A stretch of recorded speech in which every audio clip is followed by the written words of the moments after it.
கனிமொழிக்கு என்ன தகுதி இருக்குன்னு இரண்டாவது முறையாக மக்களால் தேர்ந்தெடுக்கப்பட்ட ஒரு பிரதிநிதியாக நான் அவருக்கு பதில்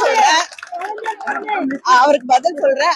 அதை கூட அந்த தகுதியை கூட இல்லாத ஒருவர் பிஜேபியோட தலைவராக இங்க நீடிப்பது அந்த கட்சிக்கு நிச்சயமாக நல்லதில்லை. எங்க அப்பா அரசியல் இல்லைன்னா, எங்க அப்பா பேர் குப்புசாமிங்கண்ணா, விவசாயம் பண்றாரு. சொல்றேன் கேளுங்க. எங்க அப்பா பேர் கருணாநிதி இல்ல, அவர் 6 டைம் எம்எல்ஏவா இல்ல, 7 டைம் எம்எல்ஏவா இல்ல. எங்க அப்பா தோட்டத்துல ஆடு மாடு மேய்ச்சு விவசாயம் பண்றாரு, ஒரு பையன் நானு. அதனால நான் ஜெயிக்கிற கொஞ்சம் நேரம் ஆகுங்கண்ணா. படிப்படியா ஒரு படியா ஏறித்தான் ஜெயிக்க முடியும். எங்க அப்பா கருணாநிதியா இருந்தா நானும் ஜெயிச்சிருப்பேன். ஆனா எங்க அப்பா குப்புசாமி எனக்கு என்ன சொல்லி கொடுத்த கைத்தட்டாரு. குப்புசாமி என்ன சொல்லி கொடுத்திருக்காருன்னா, தம்பி மெதுவா போ, நியாயமா போ, நேர்மையா போ, நீ ஒரு நாள் ஜெயிப்பேன்னு தான் குப்புசாமி எனக்கு சொல்லி கொடுத்திருக்காரு.